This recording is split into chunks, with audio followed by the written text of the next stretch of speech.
আপনাদের আবারও নিয়ে আসলাম সেই সংসদ ভবনে। সেখানে উপস্থিত আছেন আমাদের সংসদ সদস্য এবং সংসদ সচিব, সংসদ প্রধান।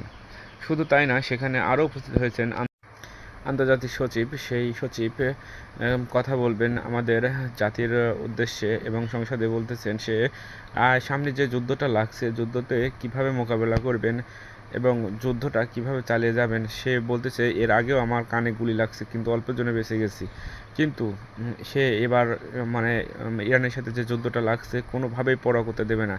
সে টোটালভাবে কেমনে অস্ত্র ধরতে হবে, কেমনে সেখানে আঘাত আনতে হবে ড্রোন দিয়ে, সমস্ত কিছু এই আমাদের মন্ত্রিসভায় বলে যাচ্ছেন।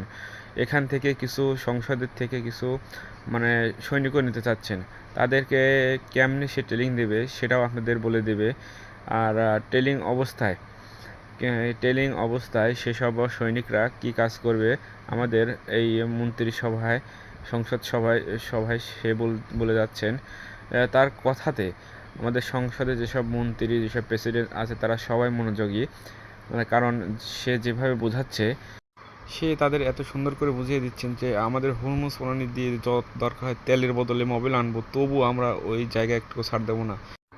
আপনারা দেখতে পাচ্ছেন সে কেরাতের মাধ্যমে সেই মিসাইল ধ্বংস করে দেবে এবং এভাবে সে ড্রোন হামলা করবে। দেখেন একদম ফিল্ম স্টাইলে সে ড্রোন হামলা চালাবে, সেটা দেখা দিল সে। ইনিরা সবাই দেখে অবাক যে একজন মন্ত্রিসভা থেকে সে একজন মন্ত্রী সচিব এসে এভাবে তাদেরকে বুঝিয়ে দিচ্ছেন। ঠিক এভাবে একদম সে হাত দিয়ে মারবে না হাতুড়ি দিয়ে মারবে সে নিজেই জানে। সে বলতেছে পিছনে এমন কিছু